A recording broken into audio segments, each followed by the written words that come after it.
Alright, so let's take a look at this question. If f of x is equal to x squared plus 7x, find f prime of 3 using Archimedes quotient. Just to recap, Archimedes quotient, f prime of a is equal to limit as x approaches a, f of x minus f of a over x minus a. This is basically used to find the slope of the tangent, or the instantaneous rate of change, at a single point where x is equal to a. Okay, in this case, a here is equal to 3. We're finding the instantaneous rate of change when x is equal to 3. So if we're doing that, if I apply this into the equation, f prime of 3, which also just kind of translates to what is the instantaneous rate of change at x equals 3 of the function, is equal to limit. So wherever I see a, I'm going to plug in 3. So x approaches 3, f of x minus f of 3, x minus 3. Okay? And you can notice that there is an issue with this limit. We can see that as x approaches 3, the expression here is actually going to become undefined because the denominator becomes 0. So we need a way to cancel out this x minus 3. Now, you're basically going to get a way to do that when you simplify the numerator. So let's simplify the numerator. So f of x here is equal to x squared plus 7x. f of 3, if I wanted to solve for it, is 3 squared plus 7 times 3, which is basically 30.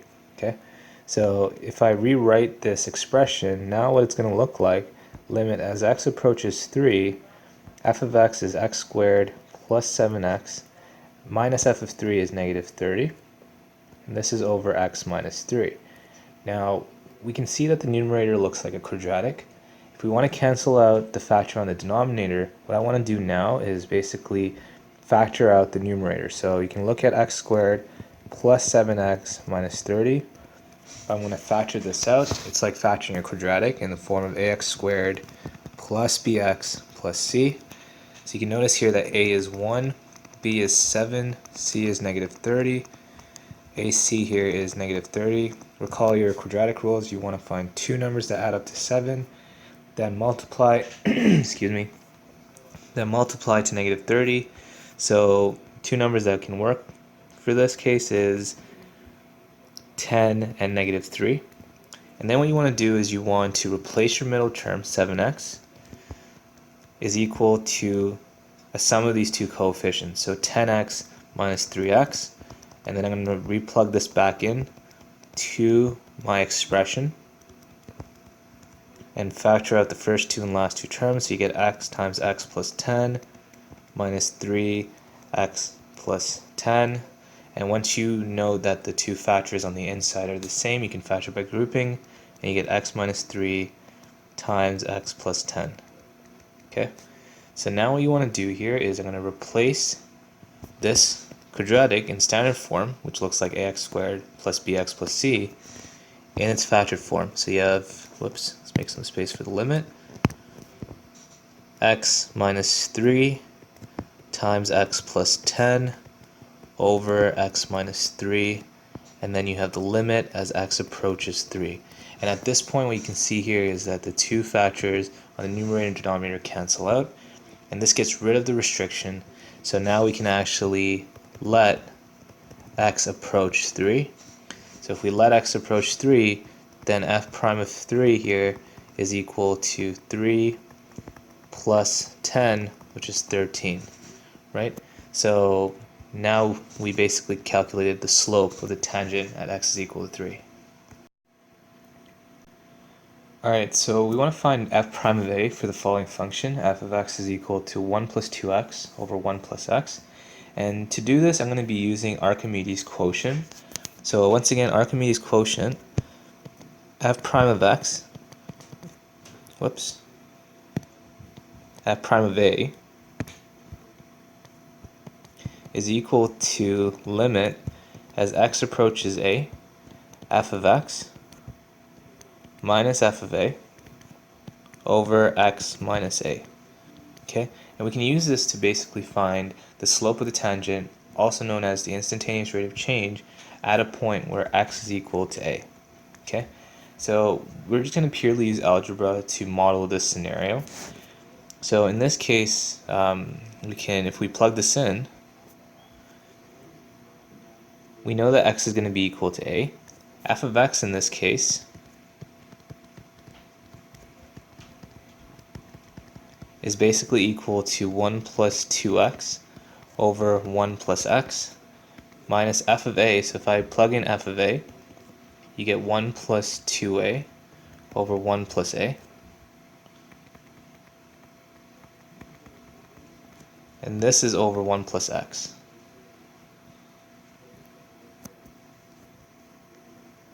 Minus, whoops, this is over x minus a. Okay, you can notice here that as x approaches a, then the denominator becomes 0 and the whole function becomes undefined. So we need a way to cancel out the x minus a. So what I'm going to do is I'm going to simplify the numerator first. So I'm going to simplify all of this, right? Let's use a different color just to kind of show that. So I'm going to simplify the numerator. Okay, and the way I'm going to do this, the lowest common denominator now is 1 plus x times 1 plus a. Okay, so then I get 1 plus 2x times 1 plus a minus 1 plus 2a times 1 plus x. Okay, so you get 1 plus a plus 2x plus 2ax minus 1 plus x plus 2a plus 2ax. Okay, and then if I expand this out, you get 1 plus a plus 2x plus 2ax minus 1 minus x minus 2a minus 2ax. Okay, and let's see what we can cancel out. So we can see that we can cancel the positive 2ax and negative 2ax. Doesn't seem like you have a 1 here, the 1 and the negative 1, right? 2x minus x is x, and a minus 2a is minus a. Okay, so you can see that here. So you're left with x minus a, right? And that's for the numerator, and the denominator here is basically going to be 1 plus x over 1 plus a. Okay, so now what we're going to do here is we're going to plug this back into the limit, and if we plug this back into the limit, I'm just going to change the colors again.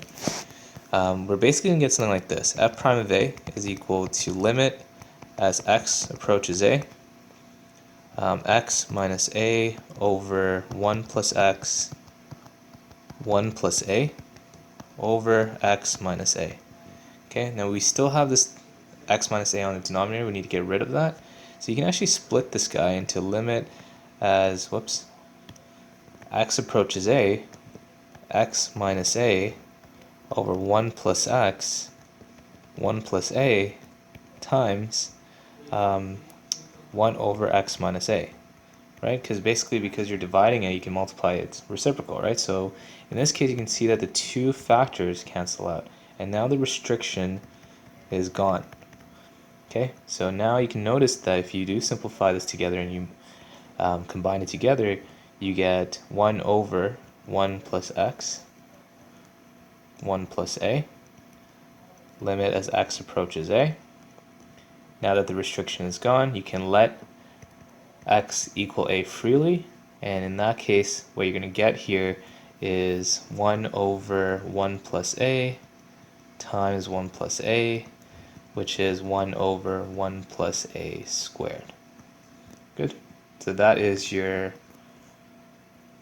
slope of the tangent when x approaches a, or basically f prime of a. Let's look at another way to calculate the instantaneous rate of change, also known as the slope of the tangent, to a function, right? And this time we're going to actually be calculating the equation of the tangent for any function, right, for a particular function, and we're going to be using something called the first principle method, right? So the first principle method is written as f prime of x is equal to limit as h approaches 0, f of x plus h minus f of x over h. Okay? Now the f prime of x actually refers to the equation of the slope of the tangent, right? So the slope of the tangent we know is the instantaneous rate of change. So we can actually figure out the instantaneous rate of change using this equation at any point of x, all right? So this is going to be pretty useful, especially when we're looking at instantaneous rate of changes. Now, in this case, this limit here, h approaches 0, if we look at this rational function, right, this rational equation really, if we look at this rational expression, we can see that when h approaches 0, when it gets closer and closer to 0, the denominator will become 0, and this whole rational expression becomes undefined, right? So we clearly don't want that. So we need a way to kind of get rid of this h on the denominator. So I'm going to show you how to do that. So first I'm going to look at this f of x plus h term. In this case, f of x is 3x squared minus 4. So if I plug this in, I get 3 times x plus h squared minus 4. Now, you could use FOIL method to kind of expand this out. I think it's a little tedious, so I'm just going to use this template, a plus b squared. You get a squared plus 2ab plus b squared. I'm going to apply this template to the x plus h squared, right? In this case, x is a and h is b. And in this case, what you get here is 3 times a squared, which is x squared, plus 2ab, which is 2xh, plus h squared, which is b squared, minus 4. So it's a lot faster that way. I'm going to FOIL this out. Okay, so if I FOIL this out, expand this, and you get 3x squared plus 6xh plus 3h squared, right, minus 4. Okay, so this is your f of x plus h term. We also have a negative f of x term, which is basically negative 3x squared minus 4, which is negative 3x squared plus 4.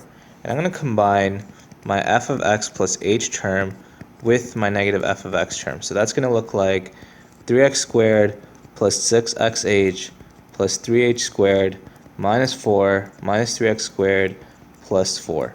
Okay? You can notice here that the like terms are equal but opposite signs, and they cancel out, right? So if you collect them, they'll cancel out.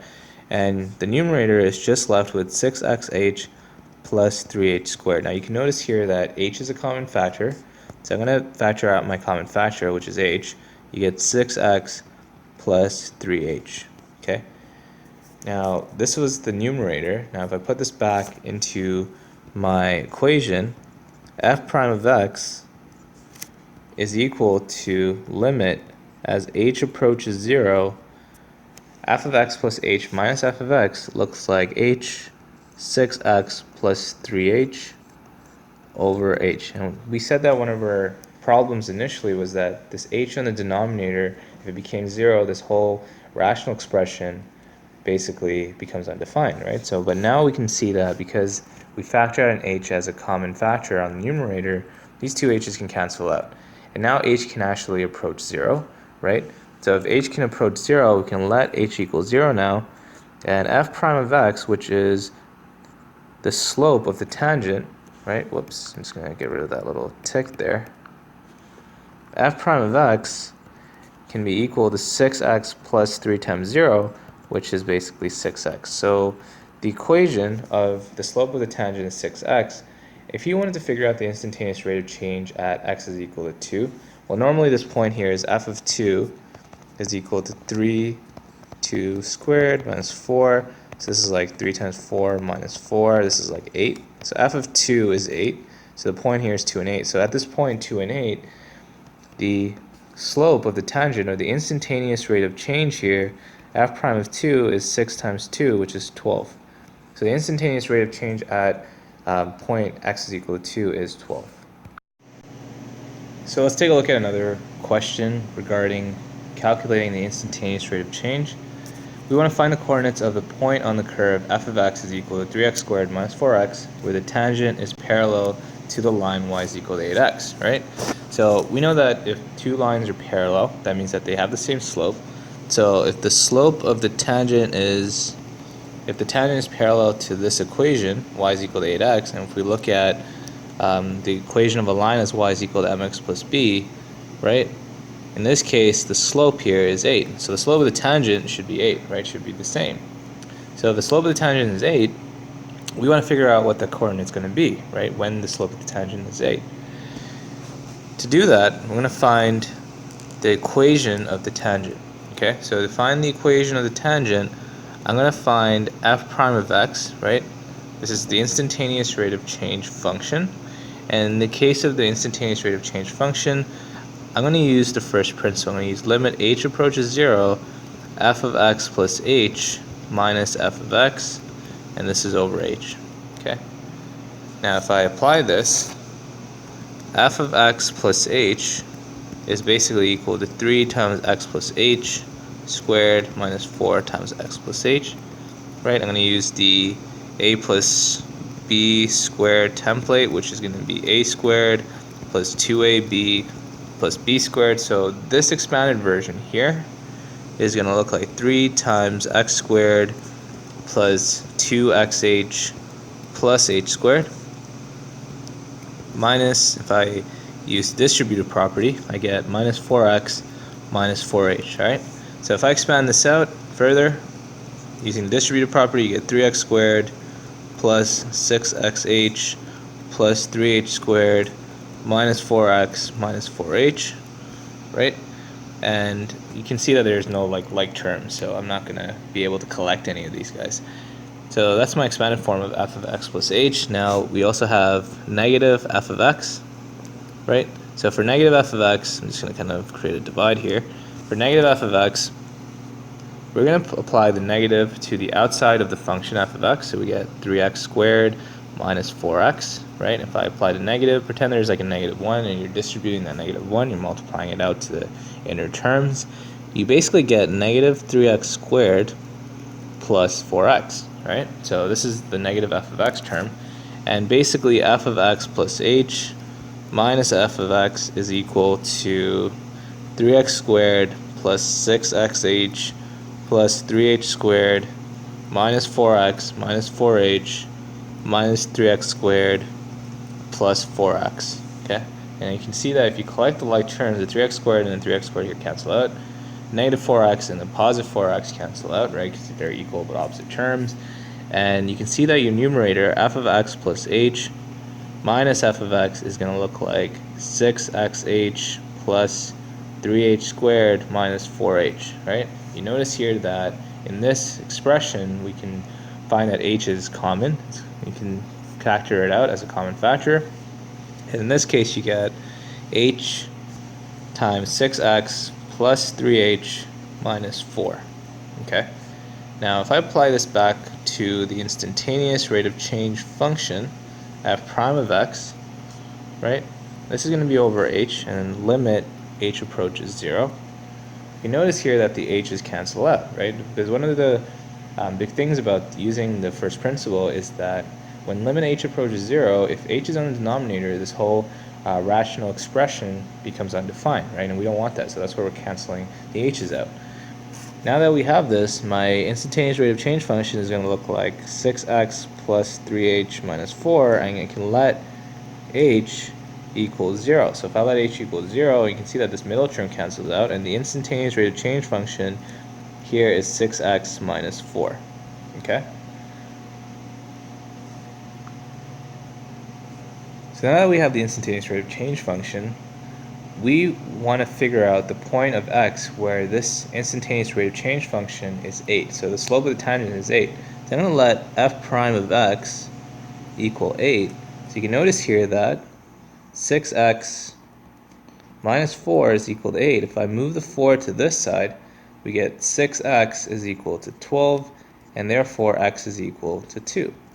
Okay, so when x is equal to 2, we have an instantaneous rate of change of 8. Now, once I have that figured out, I'm just going to kind of make some space here. When x is equal to 2, we get an instantaneous rate of change of 8. If I want to figure out the full coordinate of that, I want to do f of 2, which is going to give me 3 times 2 squared minus 4 times 2. And you basically get 3 times 4 minus 8, so it's 12 minus 8, which is 4. So f of 2 is 4, so the point is 2 and 4. Okay, so that is my answer. All right, let's take a look at an example of an application question where we're going to be addressing the average rate of change as well as the instantaneous rate of change. So the motion of an avalanche is described by the function s of t is equal to 3t squared, where s of t is the distance in meters traveled by the leading edge of snow after t seconds. We want to find the average speed from 0 to 5 seconds, and for part 2 we want to find the instantaneous rate of change at 10 seconds, right? So in this case, we have something called the position function, s of t, right? And the position function just tells us the location of an object after a certain amount of time that's passed, right?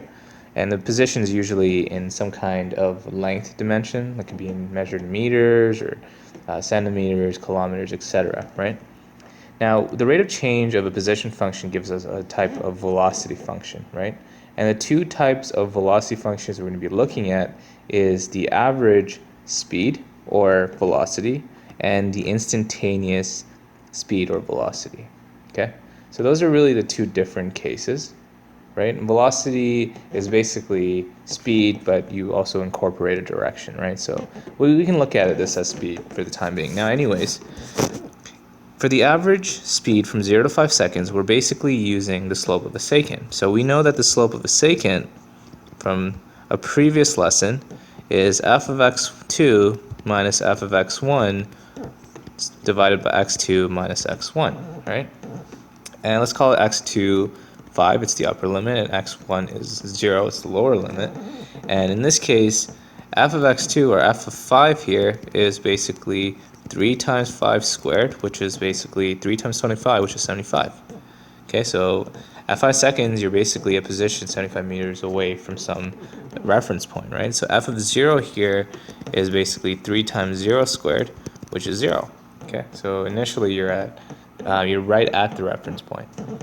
And if we look at the slope of the secant, it's basically 75 minus 0 over x2, which is 5, minus 0, and that's going to give us 75 over 5, which is basically 15. Now you can notice here that the numerator here is in meters and the denominator here is in seconds, so that's why we get the unit meters per second. Okay, so that's your average speed from 0 to 5 seconds, right? So that's your average speed, that's part 1. But we also need to look at the instantaneous rate of change at 10 seconds, right? So if we're looking at the instantaneous rate of change, we need to find the slope of the tangent. And in this scenario, I'm going to look at using the first principle. Okay, now you could also use a small interval if you need to. Okay, but I'm just going to use the first principle method to do this. Okay, you guys can practice using other methods, and you should see the same answer. Once again, they are approximations, right? So if I use the first principle method, I am creating an instantaneous rate of change function, f prime of x, which is basically the limit as h approaches 0, f of x plus h minus f of x over h. Okay, so let's look at, in this case, instead of thinking about x, you can think about it as t, right? So I'm going to look at f of t plus h, which is basically 3t plus h squared, right? I'm going to expand this guy like a plus b squared. You're going to get a squared plus 2ab plus b squared. All right, so if I expand this guy out, you get 3 times t squared plus 2th plus h squared. And you get 3t squared plus 6th plus 3h squared. Okay, now I have this, and then I'm going to also look at my negative f of t instead of x, right, which is basically negative 3t squared. And if I combine this, f of t plus h minus f of t, you're going to get 3t squared plus 6th plus 3h squared minus 3t squared. Right? So you can see that these are like terms that cancel out, and you basically are left with 6th plus 3h squared. You notice that there is an h that's common, so if I factor this out, you get 6t plus 3h. And this is where the limit is h approaches 0, and we can see that the h's cancel out. And now at this point, I can let t equals 0. Whoops, I can let h equal 0. Sorry about that. Okay, let h equal 0. If I let h equal 0, we can see that our instantaneous rate of change function, f prime of t here, is going to look like the h would just cancel out, right? 6t plus 3h cancels out, and you get 6t. Okay. And if it's 6t, and we want to figure out the instantaneous rate of change at 10 seconds, we're just doing f prime of 10, which is 6 times 10, which is 60 meters per second. Okay? So remember that this is at a single instant of time, the instantaneous rate of change, and the first scenario was the average rate of change between a time interval from 0 to 5 seconds. Okay, I hope you guys can understand the difference between the two.